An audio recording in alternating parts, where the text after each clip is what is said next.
good afternoon, everyone. I'm Angela Hughes. I am co-chair of the PRCA Scotland Committee.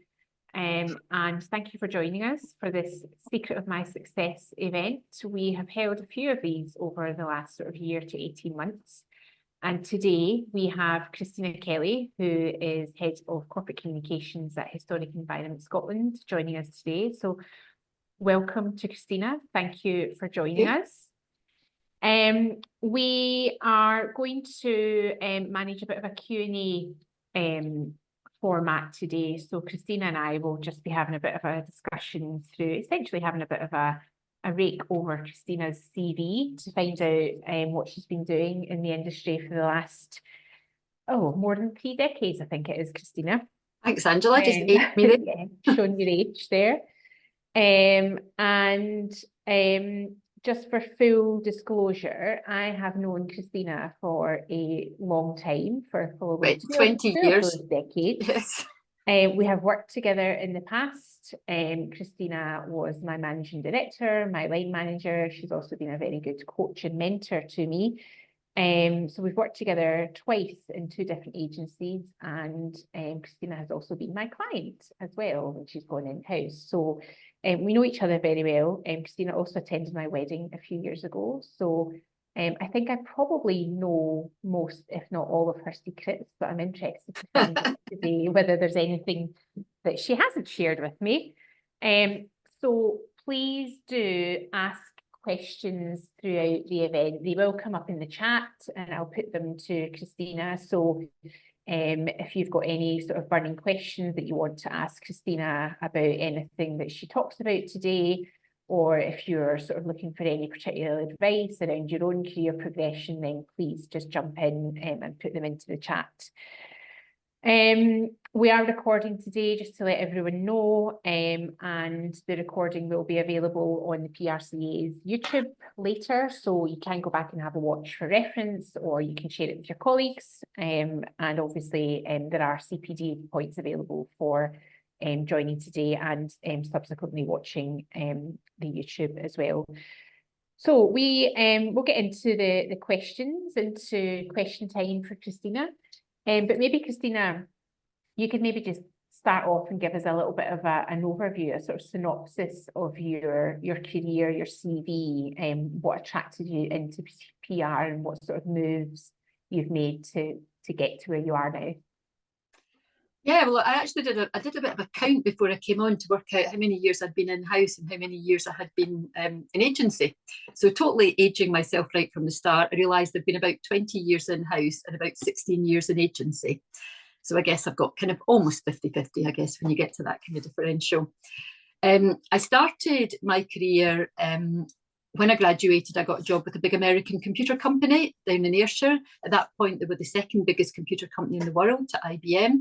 I was really lucky to get a graduate job there. And that graduate job was in what we called personnel in those days, what we now call HR, which is what I wanted to do with my career. I'd worked in medical records in the hospital in my school holidays, my university holidays and school holidays, and thought that's what I wanted to do. So went to this job in digital down in Ayr, and did recruitment for the first couple of years. And then I was doing a bit of a project because some people that we were trying to attract in to work with us weren't accepting the jobs.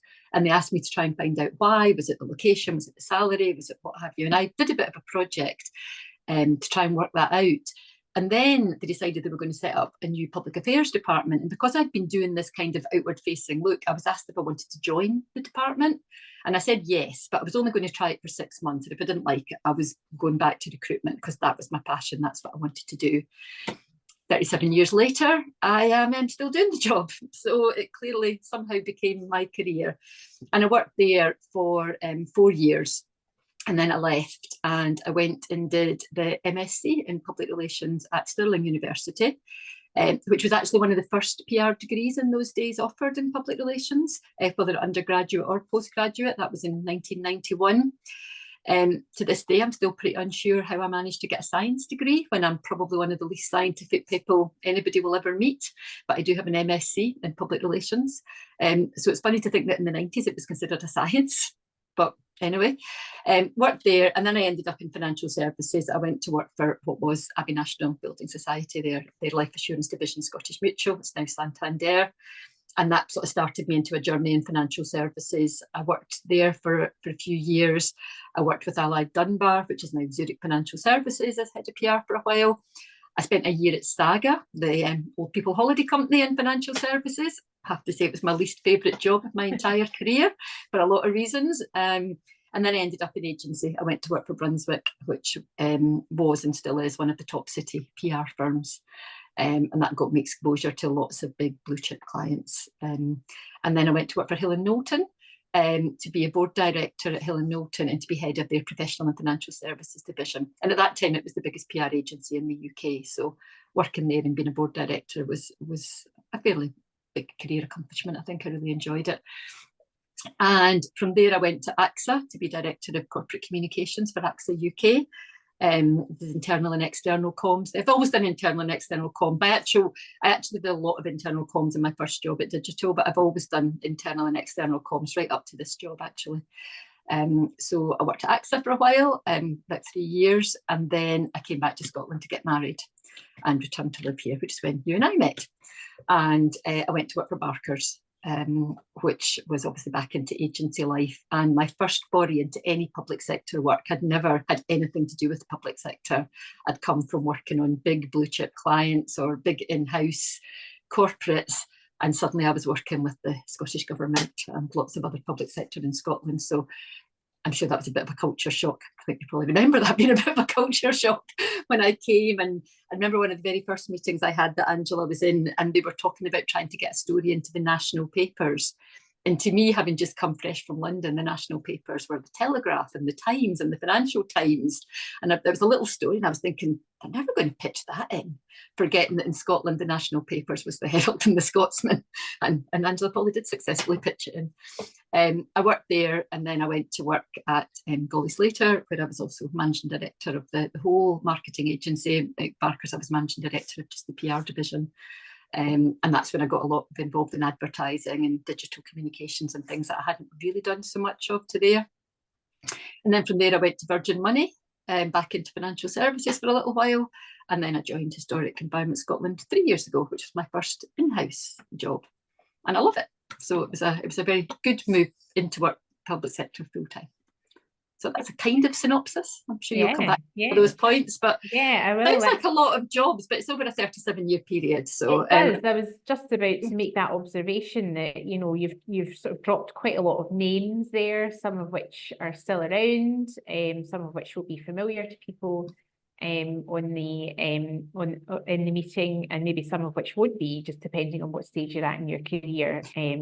Some people might not remember Barker's, for example, as being quite a big agency at the time. And was the oldest, wasn't it? That's right. It was the oldest PR and advertising agency. Charles Barker originally had been round the coffee shops, and was he not the person they said had brought the news of the Napoleon, the victory or something like that? Yeah, the first victory of it, and it was the victory at Waterloo or something. It was that long ago. Yeah, well, that's what they told us when we worked there. We never we liked the story, so we repeated it a lot in pitches. Yeah, exactly. So yeah, I am going to go back on some of the points that you'd made there, Christina. So you came out of university, and I'm quite keen to sort of ask about the sort of qualifications. What did you study at university? And you know, did that relate to? I know you sort of started off more in the personnel HR side of things, but I'm quite interested as well to find out what made you go and do the MSc in PR at Stirling. What was your sort of rationale for that?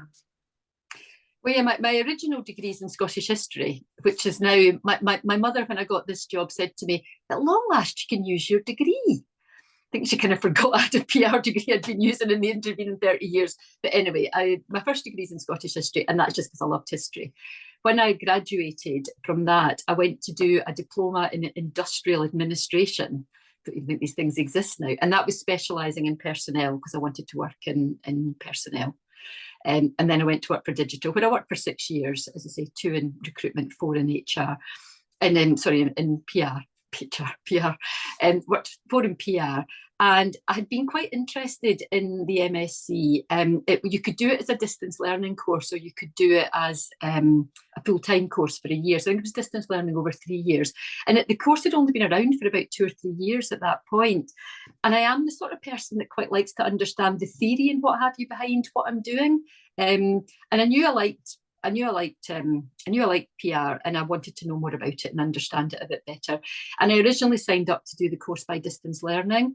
And then I'd been at digital for 4 years by then. I was a little bit bored living in air, if I'm quite honest, and decided that maybe taking a year out, I'd saved up some money and what have you, that actually taking a year out and just going for it to do it over a year would be the best way of doing it. And that's why I've ended up at Stirling, which I don't know whether Stirling's still the same, but it used to be 2 15-week semesters. So it was actually quite manageable in terms of doing it. And I had to pay for it myself back in those days because I'd already had one postgrad. So that was but it was more just wanting to understand the mechanics and the theory and what was behind what I was doing. And that's why I took the year out and went and did self-funded the MSc, and had to go back and live with my parents for a year after having been away for 6, and because they lived near Stirling. But that was why I did it. And as I say, I'm really glad I did, because actually I think what I learned on that course still is the way I do things. So I still write a communication strategy the way I was taught to write a communication strategy at Stirling Uni. And it's funny because Iona Matheson on my team both went to Glasgow University and Stirling University the same as me, studying similar degree in both, and she the same still does things the way she was taught in that degree. So it still is relevant. I think she went many years after me. So that was kind of what attracted me to going and taking the time and doing that. So that sounds that was time and money well spent. I think so. And at that point, when you sort of finished the MSc, did you leave digital at that point, or was yes. that out? Yeah. Okay. Yeah. And so I guess maybe at that point, even though you did have a little bit of work experience, but coming out with that PR degree, would you describe yourself as sort of entry level as you went into your next job? Yeah. I mean, I was, but there wasn't really anybody to learn from, because I got this job at Scottish Mutual, and they were pensions and life assurance and things, and I had no idea what a pension was. I just knew my granny got one, from the government every week. So I went to this job, but I was the first PR manager they'd ever hired. So basically Scottish Mutual had been a sleepy old life assurance company. It was bought by Abbey National, and Abbey National wanted to change the culture and bring in more of their thinking and learning. So they decided Scottish Mutual needed a PR manager, and I kind of accidentally got the job. I lost my application form. Somebody found it, posted it for me, and I ended up with this job at Scottish Mutual. Gosh, that sounds like a fate. I've got a few of those over the years, but anyway, it probably was fate. And so I didn't know a bit, but it was kind of, digital was an easy way to do PR. Digital was all proactive public relations. We gave a lot of charitable donations to good causes. So I spent quite a lot of my time trying to think of creative ways on how to present computer equipment to good causes. So I've had computers in wheelbarrows with the people from Beech Grove Gardens, if anybody's old enough here to remember the Beech Grove Gardens, the celebs from there presenting computers in wheelbarrows to the Scottish Wildlife Trust. And so it was very easy PR at digital. It was all proactive. I never dealt with anything negative or reactive. It was all good stuff. So I would say I was entry level when I then got to Scottish Mutual and ended up in financial services, which is not as kind and forgiving as the computer industry. And quite quickly I was dealing with, there was accusations of mis-selling and all sorts of different things. And I was kind of there on my own with an empty filing cabinet, having to work out how to do this job. I was part of the marketing department, but then I got to know the team at Abbey National, and there were some really great people there at that time. And we had, our agency was Public Relations Scotland, Public Consultants Scotland, but Wilma probably remembers. And they later became Weber Shandwick. But I was fortunate enough, I used to go in one day a week to their offices and sit with their sort of account teams and things. So that was where I learned the kind of practical side of what I'd learned in the theory at university. Yeah, because I was going to say that must have been really difficult going in as an entry level to an industry or sector that it is quite complex in terms of the subject nature, but and also not really knowing the ropes and not having anyone there to learn them from. But that sounds like it was quite a useful way, the fact that you had an agency that you could start learning from. We did. We didn't do a massive amount with the agency, but they were kind of there. And then, as I say, I just got into the job and learned. But I say it was a very different world in those days. Yeah. I suppose there's nothing like being flung in at the deep end to sharpen your senses and your wits. Okay, so just talking about learning and progression, who would you describe as being influential in the early stages of your career, and who would you say has been a really good mentor or manager to you over the years? I think it's quite hard to pick sort of one person. I think when I obviously spoke about my first job at Digital, and as I say, it was PR world was a very different world in those days. You know, you're talking faxing out, posting press releases and then faxing out press releases. You're talking about very different. Stuffing envelopes with hard print photos. The envelope that used to arrive from good old Ramikey and Curtis with the press cuttings cut out the newspaper, and used to spend time print sticking them onto A4 paper and then individually photocopying them and then walking them around the building so that everybody got a copy of and they weren't even that days. They were probably about a week old by the time they arrived. Yeah, it was different. But yeah, in my first job, my first boss, I would say, was an influence. He wasn't really a traditional PR person either. He'd kind of also slightly fallen into this job. But one of the things he instilled in me was the importance of building relationships and just being kind and friendly and being interested in people and being interested in your team and what they're doing and their lives. And he was one of the nicest people I ever worked with. And he was really focused on community and charity before those were things, before CSR was ever even invented as an acronym. Jim was really interested in that. And I think that whole about relationships and trust and what have you was one thing that Jim probably instilled into me early. And then when I was at Brunswick, Alan Parker was the founder of Brunswick, and he was an amazing person to work with. He's still around in the industry a little bit. He proudly had both Gordon Brown and David Cameron at his wedding. He was on both sides of the political divide. But it was a much smaller firm, Brunswick, when I worked there. It was about 250 people. And excuse me, one thing that Alan did was every Christmas, he would go to the bookstore and buy every single employee. Alan Parker, yeah. He bought everybody a book for Christmas. He chose the book and he wrote something in it about your year and something inspirational in it. And he always just seemed to pick the right book and say the right thing. And he kind of thought you weren't really on his radar much. I didn't really work on many clients with him, but I still got like the 4 books he gave me, and they're all really interesting books and really lovely things that are written in them. But one thing about him was he could synthesize information really easily and take it to other stuff he knew and just give amazing client advice. And I remember once being called into a taxi with him, and he was going to a meeting. He'd been called into a meeting at Zurich Financial Services, and I had worked with Allied Dunbar before I joined Brunswick, and they were also one of my clients. And he hadn't worked them, didn't know anything about them. And on this taxi ride, I had to kind of download and tell him everything I could think of why he was getting called in at short notice. I was pretty sure we hadn't done anything wrong, but was clearly a little bit worried. But I was just telling him lots of stuff that might be useful, and he was sitting listening. It's about a 20-minute taxi ride across London, and I go into this meeting with him and the CEO, and we find out what the meeting's about. And Alan is taking what I've told him and all sorts of other stuff, and I'm sitting thinking, how did you know that from what I said? And he was giving like the most amazing client advice because he was just so knowledgeable and knew so much. And I think that was one of the other things that imparted on me, is about having a thirst for knowledge and actually, you know, an awareness of what's going on in the outside world and being curious and what have you. So I guess both of them were probably in very different ways were people. And I've worked with lots of really interesting people over the years and interesting clients, but they kind of both kind of stand out a little bit as people.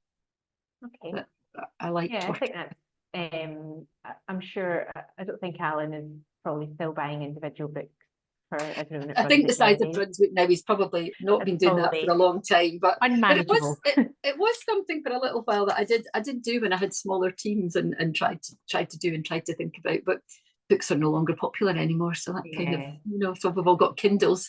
But I think that was probably you know, something he was trying to impart by buying people books. He was kind of sort of saying knowledge is really important, reading is really important. I think, you know, you're saying books aren't popular anymore, but I think in this job, I think reading, whether you're reading newspapers, magazines, online books, is still really, really important and can massively help your writing. It's one of my pieces of advice I would give anybody, and I'm sure you'll probably ask me about that sort of stuff later, but yeah, I think being a voracious reader is very important. Okay. I also like the word voracious. Yes, good the word there. You dropped that in.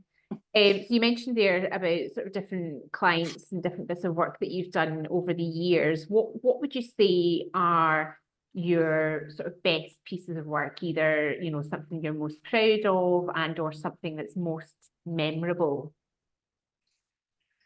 Proudest, well, I think I've been fortunate. I mean, I've quite a long career. There's lots of things I've worked on that are quite proud of and quite memorable. And I mean, I guess one area is the public sector campaign work I've done. And I've worked on things that I think have made a real difference to people's lives. We've maybe even saved lives.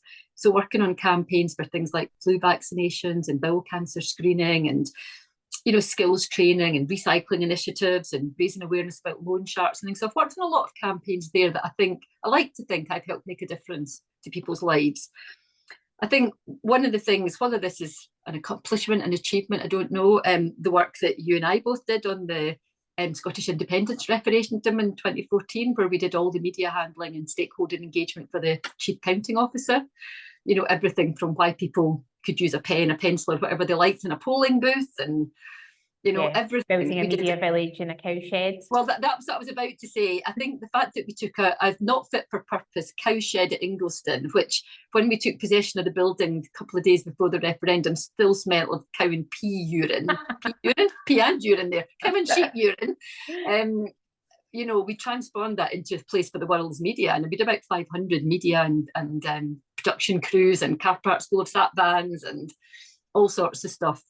So I think doing that and getting through it, and then dealing a little bit with the aftermath, where this rise of a little bit of fake news, which I can come on to talk about later.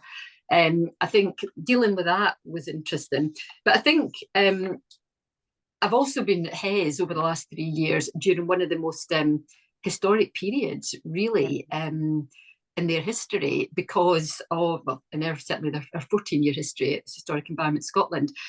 You know, with the Honours of Scotland, we had the death of the Queen, which triggered Operation Unicorn.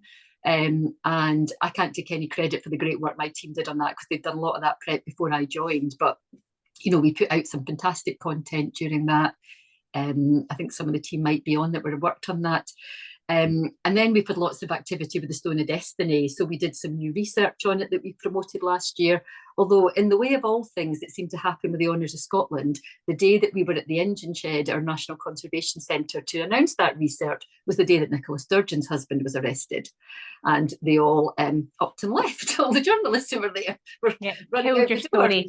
Killed my story. But yeah, but then the work that we had to do, taking the Stone of Destiny down for the coronation, we had a ceremony with the Lord Lion at Edinburgh Castle, and I was privileged to be there when the stone was put back into the coronation chair, which you were getting a 400 million year old stone back into a 13th century chair, where the wood had shrunk over the 28 years it had been out, but it went in with millimetres to spare. You know, the work that we did then with the Honours of Scotland for the Thanksgiving service, and again another ceremony for the media with the Lord Lion. I've seen a lot of the Lord Lion in the last year. And then we just sent it on its way to Perth Museum last month, again with another ceremony with the stone and the Lord Lion. So yeah, so I think that's been a really interesting time, and we've done a lot of work, and I think we've got people understanding that Hes isn't just about looking after castles and things. You know, we do important scientific work, and we've done some honours conservation work, we've done fantastic work on the Crown and things, some great YouTube videos if anybody wants to watch them. The content, I mean, our social media content is fantastic. Anybody who's not following Historic Environment Scotland and Historic Scotland social media, go and find them. They do fantastic stuff if you're in any way interested in Scotland and its history. So yeah, so some great content coming out of that. And then I've also done some quite interesting crisis management work. So I've done crisis management work, everything from British Airways to East Ayrshire Council. So I think there's a lot of stuff there that I'm really proud of, where I've helped companies with protect their reputation, where there are things that could have gone really, really wrong and really bad with media and stakeholders, and I've helped minimise that to the best of my ability. So I guess they're the kind of main things that come to mind. I had to actually go and look at my CV to try and work out what I'd done. What I've been doing for the last 30 years. Stuff over the years. And but yeah, so they're the kind of main memorable things, I guess, for me. Yeah, they sound obviously a few high profile issues in there as well to do with. It does make the job interesting. I know that, you know, when when you're dealing with sort of high profile media, it can put a bit of pressure and it can be stressful at times, but I think it's also, it can be the part of the job that I think sometimes you get more satisfaction from, being able to take a story and package it and, you know, get the media to understand it and deliver it in a way that your client wants it to. Yeah, or your organisation if you're in-house. Yeah, absolutely. Just a reminder, if anyone's got any questions or any comments they'd like to make, just pop it into the chat and I'll put that to Christina. I don't want to turn the mood sort of too serious or too negative, but we've obviously asked you about your career highs and work that you're most proud of, but have there been any sort of low points or anything that, any mistakes that you've made or anything that with the benefit of hindsight you think, actually, I could have done that in a different way and I would have got a better outcome? Yeah, I mean, I guess career lows. I mean, we touched on Barker's, and obviously Barker's went into administration during the recession in 2009, which was a result of them being a large recruitment advertising business that went bust and took the whole organisation down with it. And that was hard because I had to tell my team that they were, basically getting paid off within a day. They were only getting statutory redundancy, and they were a great team, but it was a career low. But one of the things I have to say is that team were so professional. I was so proud of them. They sat for 2 days writing handover notes and downloading information and passing all their client work over in such a way that the campaigns could still be done. And they were such a great team that they were all snapped up by other agencies and organisations within days. But that was a particular career low because I liked working at Barker's. We'd won some lovely pieces of business. It was a nice agency. In terms of career lows or hindsight or mistakes, I guess there's a couple. I'm not quite sure which this one falls into of those. You might know better than me. In fact, you were probably there, from what I remember. Was a few years ago, I had to stop a press conference right in the middle of a press conference, and the client, I'm not going to name the client, I'll preserve their I won't either then. their reputation. But despite us having media trained the client, done message rehearsal, brought in a body language coach because we were a little bit worried, which is why hindsight comes in a little bit here. The client started saying some pretty outrageous things during the press conference. And I guess we should have known it wasn't going to go well when the client turned up in a mustard tweed-coloured suit, looking like he was about to go and shoot grouse on the 12th of August, rather than a press conference, having been given quite firm instructions as to what he was to wear. And he turned up, and the journalists were getting such good material that were pretty annoyed at us stopping it. But the client was getting even more outrageous and personal in his answers. That I don't think David Leask from the Herald ever quite forgave me for that one, because he was getting such a good story. So yeah, there were some signs that possibly we should have realised that it wasn't going to go well, but it did go horrendously wrong. I have to say the press conference he did at the end of the piece of work went way better. He did turn up so somber and sober, and was terrified within an inch of his life that he was going to get it wrong. And then another client that probably nobody would know who I was talking about if we'd had this call a month ago was the Penrose inquiry, which was the Scottish inquiry into the tainted blood scandal that has obviously been all over the news for all the people following the news recently, with the English inquiry. And we did all the media handling for the Scottish one over a 6-year period. So it was a long time. And Lord Penrose got ill right before the final press conference, and his team of civil servants decided they were going to, write what they thought he would have said. And we couldn't really influence what they were saying, and it was delivered in quite a cold way, and the press conference all went a bit wrong, and they didn't fully explain that they weren't there to talk about compensation, and we had people shouting whitewash, and because there were some of the core participants there walking out, and then they burnt the report out the back of the National Museum of Scotland, and so there was all sorts of hindsight there. Yeah, I think if you could describe how you wouldn't want a press conference to go, I think that probably would have been it on that day. I remember it well. And they didn't take advice as to having separate press conference without core participants. But interestingly, I turned the news on one day last week, and there I was sitting in the front row of the press conference with David Cowan from STV, thinking, oh God, just put it off. But yeah, so that was one with a lot of hindsight, and maybe if Lord Penrose hadn't been ill, might have gone differently. But it was a particular career low, watching a report you'd worked on for 6 years be burnt. Debbie Edwards, who was ITV at the time, was standing crying. It was burning books is such a horrible connotations, and so that was a particular career low. Hindsight do different, all sorts of things, but they're really the only things. I mean, I think I've been really fortunate that I've just had a career I've worked with such great teams over the years and such great people that we've managed to catch lots of things that might have gone wrong and stop. I think also, as well as PR and comms people, there is a limit to what we can manage and what we can influence. We can give our advice, thinking about that, the first example you talked about there, the spokesperson, some of that comes down to individual behaviour and personality, which you can't sort of mitigate for. And, in terms of just a sort of general comment, I always think, you can't communicate your way out of bad behaviour or bad operational practice. And I think sometimes, there have been times over my career when I've had conversations with clients where they think that comms and PR can wave some sort of magic wand. We have Harry Potter skills. And it's, and I think sometimes you do have to have difficult conversations either with your clients or with, your leaders if you work in-house as well.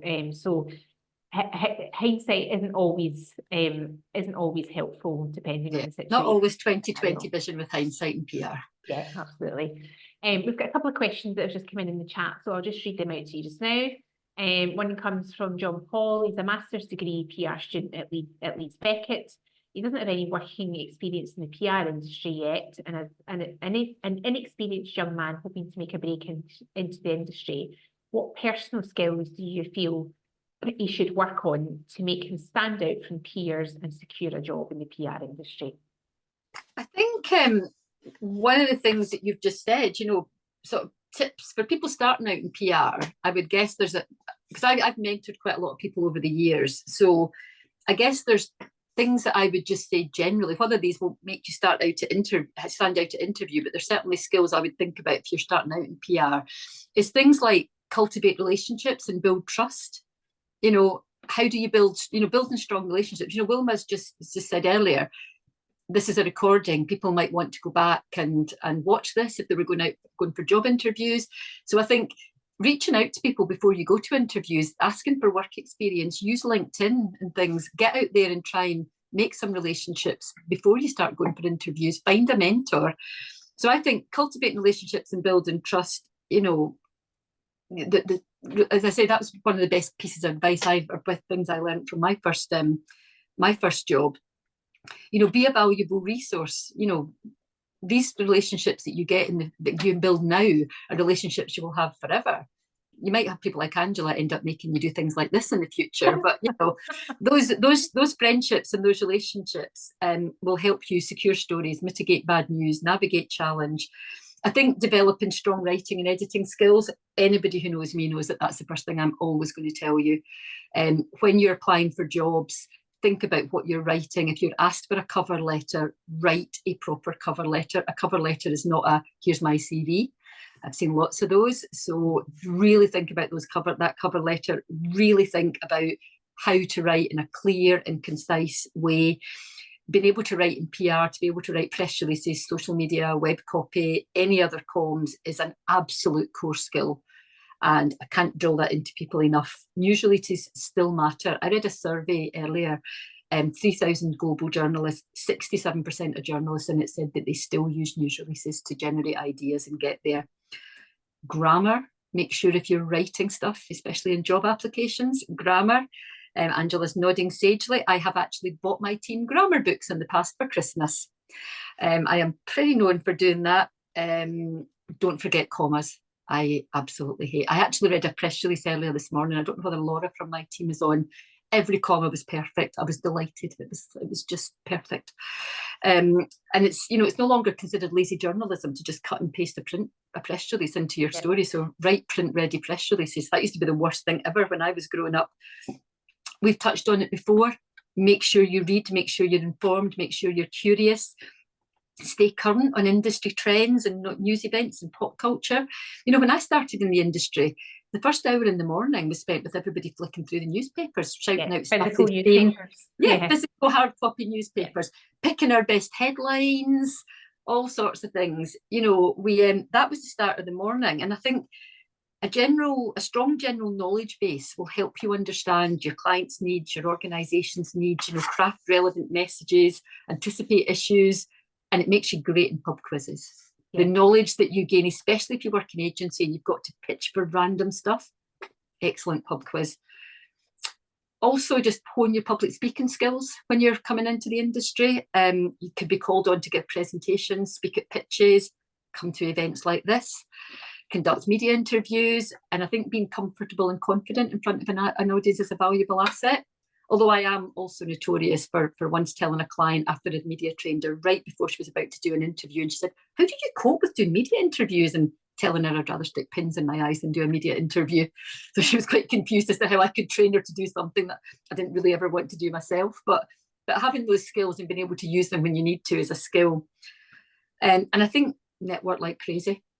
I think doing things like this, I can't remember the name of the chap is it Ian you just said, or John?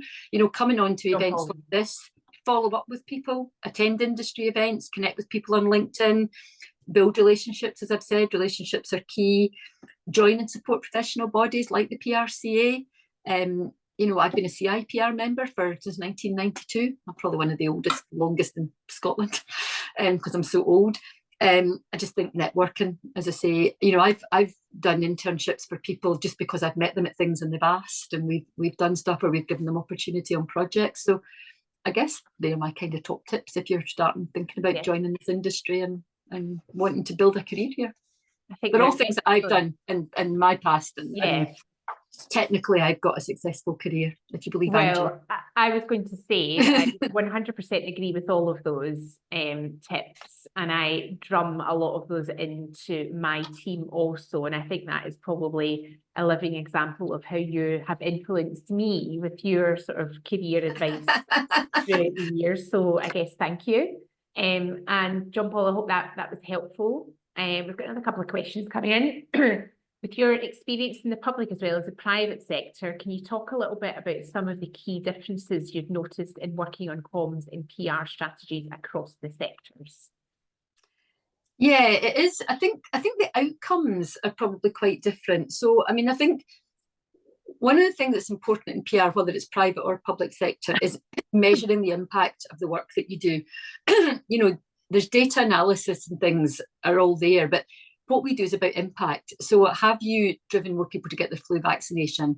Have more people bought your product as a result? And I think in the public sector, you tend to be trying to influence behaviour more than try to influence sales in the majority of things. So you are trying to get people to go out into nature or walk in the Forestry Commission land or get their flu vaccinations. Whereas in the private sector, you tend to get people to want to buy products, you're driving sales, you're affecting the bottom line. But actually the messaging and the way you do things doesn't vary tremendously. It's just the actual outcome.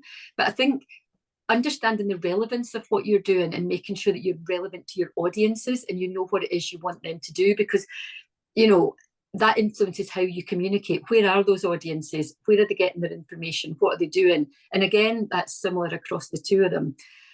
The way they spend budgets is blooming different. And my team will know. My first year in the public sector, I I was amazed that in the private sector towards the end of the financial year, you're saving every penny, because every penny you save goes towards profit. And if the company's profits look good, it's good for reputation. The public sector, you're trying to spend all the money, because if you don't spend it before the end of the financial year, your budgets get cut for the following year. Use it or lose it. Yeah, that was a massive, massive shift. But in terms of communicating, I don't find a massive difference. I think getting your audience, getting your channel and getting your messages is absolutely key. It's about storytelling. The power of storytelling doesn't matter whether it's a public sector announcement you're putting out or a financial services information. Finding the human and talking to a human rather than just facts and figures, I think, is the key to doing it. And I think it doesn't matter if it's public or private. I would say it's about crafting compelling narratives. It's about stories. It's about connecting with your audience. And those principles, in my opinion, don't vary whether it's public or private sector. So I hope that answers the question. Yes, and that question was from Aaliyah. Thank you for that. Thank you, Aaliyah. From Sophie. Is that one of your team members? Probably, yes. I don't know. I only know one person with that name, so it possibly is. And we've got another question here from Sophie, who says that she'd be interested in how Christina manages the inevitable pressure of working in senior roles for high-profile organisations and the expectation to be always on. I think that is actually a really good question, and it is something that I think, when I look at the changes in the PR landscape over the years that I've been in the job, the 24/7 news cycle is the biggest change. When I started in PR back in the day, we had 4 TV stations. We had BBC radio and commercial radio, we had daily newspapers, and we had weekly newspapers. And there was no other way of getting news. The TV news was on at 1 o'clock, 6 o'clock, o'clock. There was no 24-hour news, there was no breakfast television, there was nothing. So if you were working on a story and it didn't hit the morning papers or what have you, if it was a bad story, you were kind of off the hook then, pretty much for the rest of the day. And I think, journalists were very different in those days. They did the 3-hour lunch is not a myth. We did used to have proper 3-hour lunches. Newspapers were staffed. There was lots of newspapers. Teams were bigger in-house. And so it was so much easier and not as stressful as it is now, because now with the 24/7 news cycle, we're always on. And I think it is important to prioritise your well-being. Mental health is something we talk about now. We never talked about that when I was growing up. Suck it and see, it didn't matter. And I know I have over the years, and apologies if anybody's on this call, ridden teams hard to have to be, having to stay a bit late because we had to get some client work done. When you're an agency, new business is getting done. One time. Well, I do remember the weekend. I remember one weekend Angela and I were working on a pitch, and we were in over the, I think it was the independence referendum. We were working over the Saturday, Sunday, and the last thing we had to do was pricing, which should have been quite easy because I thought feeling a fixed term budget, and we had this really complicated Excel spreadsheet that we used. And we couldn't get it to add up, and we couldn't do anything. We ended up there at 11 o'clock at night, and then Angela eventually spotted that I'd put 2 full stops in one of the numbers, which was affecting all the spreadsheet. And I think we'd been about 5 hours. But we were sitting there till we got it done. I was not letting you go until we fixed it. So I think in the past, as this was becoming more and more prevalent in, say, an agency, there was just an expectation. Everybody worked all the hours, everybody did it, and it was hard luck, and that was just the way it was, and you had to get on with it. And we all did it, and we all had to learn. I don't think that's the same now. I think there is more of a focus on well-being. We've just switched at HES over to the 35-hour week, which I am finding, I'm not going to lie, incredibly challenging, trying to get everything done. And I try and set a good example. I try and not log on before 9 o'clock, and I try and log off at 5 o'clock, and I try and do odd things during the day as an example to my team that they can go to a Zumba class on a Friday morning, or they can do this or they can do that. But it is hard, and as I say, I'm not the best at it, but I do try and say to my team, and it has, and I think lots of organisations now, we do have quite a lot of mental health tools. We have access to Headspace, we have mental health first aiders, and what I would say is use them. Do not be in an industry now that is just expecting you to do this 24/7. Yeah. You will have to be on call at time from time, but it's the nature of the job. And the more senior you get, the more that is, you can be expected to call every time. I mean, I say to Iona and my team, if I'm off, you only call me if the castle goes on fire. I dread one of these days she might actually phone me and tell me the castle's on fire.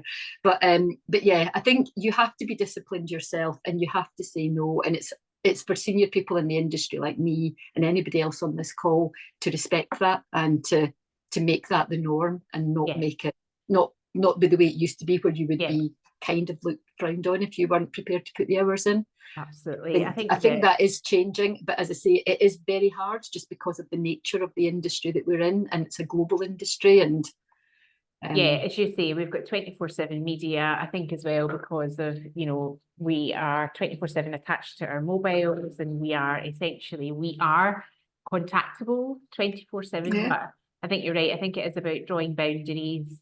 And just on that, you're talking about mental health. I know that I think it was the PRCA and the CIPR recently did a joint industry survey around mental health, and the numbers of people in the industry that have experienced mental health is quite high. And I don't know if anyone listens to this, but I'm going to give it a little bit of a plug, because I tell my own team to listen to it all the time. But it's the BBC podcast called When It Hits the Fan. And it's led by David Yelland and Simon Lewis, both. I used to work with David Yelland. He's married to a friend of mine. He used to be at the same. Yeah, that's right. So really big comms leaders. Their weekly podcast is excellent. If you are, I think it's useful for anyone at any level in PR and comms. And they also do, they do a 30-minute podcast, but they also do a sort of shorter episodes called Quick Wins. And they've done one recently about how to say no, but how to say no in an effective way that doesn't affect your career path, and how to draw boundaries, professional boundaries, but still able to get ahead in your career. So that's a wee plug. That's maybe another resource that you could all go and have a listen to if this is something that's affecting you in your current. And I will be looking at that, because I hadn't heard of that. And as I say, David Yelland worked at Brunswick when I was there. It's very good. And you can also get CPD points for listening to it as well. So very important on that. Okay. A few other questions that I've got left. You have already sort of covered in the last 5 minutes of our discussion. So we'll maybe just wrap up. But before we do it, I guess just if anyone's got any other final questions, if you just post them in the chat just now. And I think maybe just I'll finish off with one question, Christina, which is, we talked about hindsight earlier, but for you, with the benefit of hindsight of your 36 years experience, what would you tell your younger self now when you were sort of starting out in that job in digital? Is there anything that you wish you had known then that you know now? I wish I'd known that Pritt sticks were going to disappear, and I wasn't going to always be sticking stuff on as I sat despondent with a Pritt stick. But get ready to embrace the tech revolution. It's I wish I'd known that back in the day when I was getting depressed. I think some of it's what we've already talked about. It's about things like embracing the power of storytelling, really understanding that, thinking about relevance.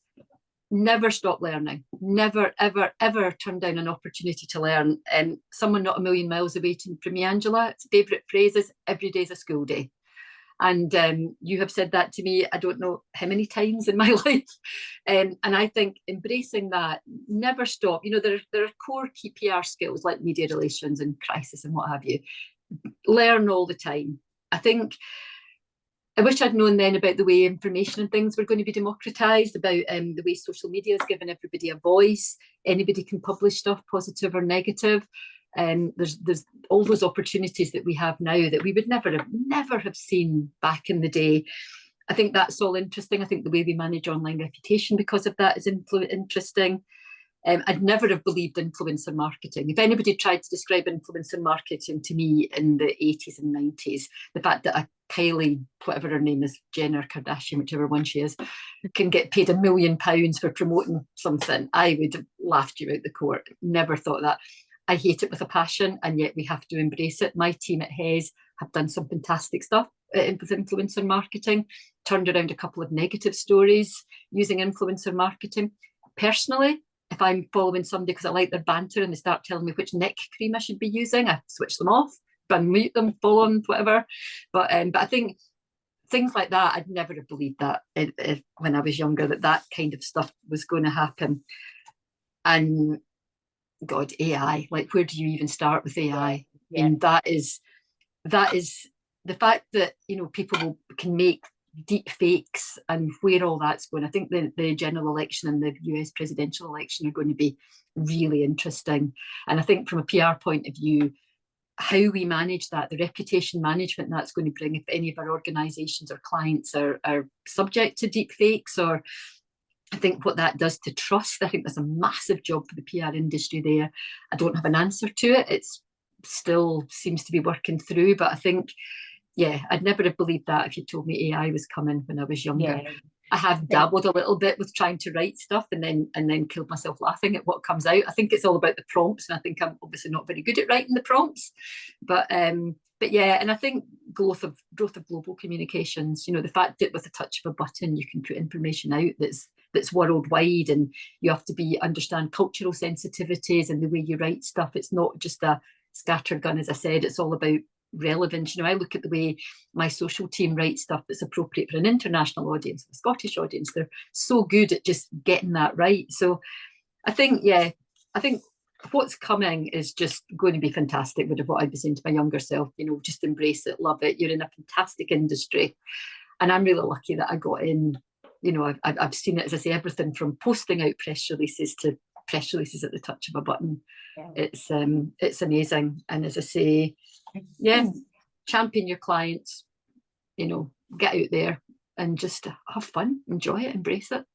I think we're so privileged to work in this industry. Yeah, I think as far as jobs go, we could be doing a lot worse. Exactly. Yeah. And it's not rocket science. No, only rocket science is rocket science. That's true.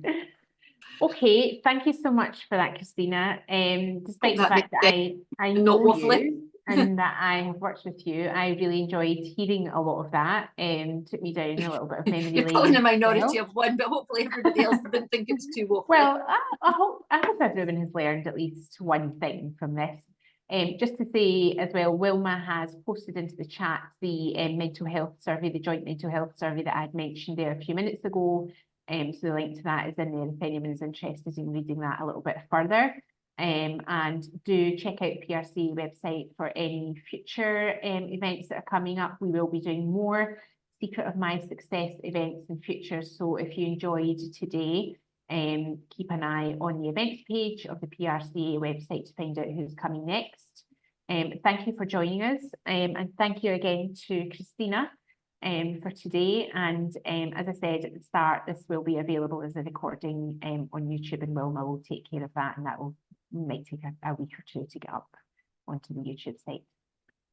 And if anybody has any questions and they want to just contact me direct, just feel free to drop an email at his. There you go, networking, promoting the networking. So exactly, as I say, I can't tell you to do it and then not be available myself. Absolutely. Okay, thanks again, everyone. Have a good afternoon.